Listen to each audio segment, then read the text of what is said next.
मध्य प्रदेश के गंजबासौदा से।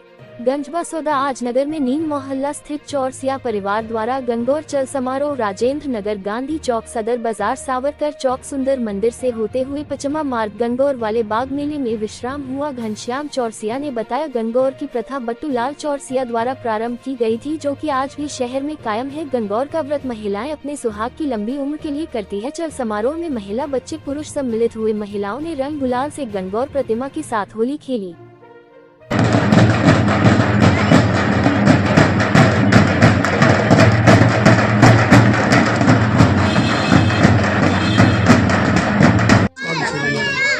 इस त्योहार का कोई महत्व है? इसका महत्व है क्या है, ये शंकर जी जो पृथ्वी पे घूमने आए थे, उस वक़्त ये घूमने पार्वती जी उनके साथ में थी, तो यहाँ लोग बहुत ऐसे थे, कोई गरीब कोई अमीर, तो पार्वती जी ने कहा था उस वक़्त कि इनको सबको एक कर दो, तो उनने एक कर दिया था।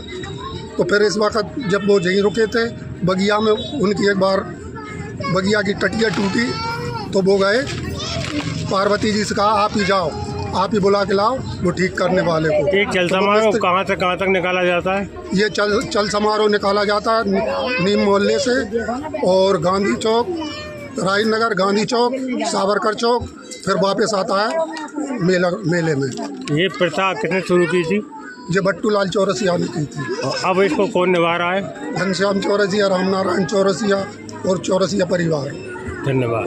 गंगौर पर्व का क्या महत्व है? गंगौर पर्व का महत्व है जब गौरा महारानी और ईसर जी महाराज अपने ससुराल में गए थे और गौरा महारानी अपने मायके में, तो वहाँ पे दोनों जने साथ में गए थे। रास्ते में उन्हें कई चीज़ें मिली, तो जो चीज़ें मिली उनने पूछा, जैसे कि रास्ते में एक राजा था, उसके यहाँ पुत्र होना था, तो उसकी रानी गर्भ से तड़प रही थी दर्द से, तो उनने पूछा कि ऐसा क्यों हो रहा है, तो बोले इसके बच्चा होने वाला है इसलिए इसको इतना दर्द हो रहा है। आगे गए तो फिर एक गाय मिली, फिर आगे गए तो घोड़ी मिली, सबके बारे में उन्होंने पूछा बारी बारी से, तो वो ये कहने लगी, अगर इतना दर्द होता है बच्चे पैदा करने में तो मुझे ऐसे बच्चे नहीं चाहिए, ईसर जी आप मुझे गांठ दे दो, यही बोलती गई हर बार। और तब वहाँ वो पहुँची तो ससुराल में शंकर जी का और मायके में गौरा जी का बहुत अच्छे से स्वागत हुआ। सब कुछ जो खाना बनाया था शंकर जी सारा खा गए, अब गौरा जी के लिए तो कुछ भी नहीं बचा। अब कहा क्या हो, कहने लगे क्या करें, कहने एक काम करो, गौरा रानी से उनकी माँ कहती है कि आपके पतिदेव तो सब खा गए, मैं आपके लिए बना देती हूँ। कहला नहीं नहीं मत बनाइए माँ, जो कुछ है मैं वही खा लूँगी। तो बथुए की भाजी और कुछ रोटी जो भी थी वो रखी हुई थी, तो उनने कहा एक काम करना गौरा, तू खा तो रही है, ससुराल में रखना, मायके की बात मायके में रखना।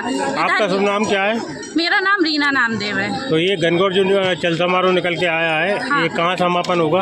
ये जहाँ से होता है नीम मोहल्ले से चालू होता है, वहीं पे समापन होता है। और ये सारा व्रत सारी सुहागन स्त्री अपने अपने सुहाग को अखंड सौभाग्य प्राप्ति के लिए करती है। धन्यवाद।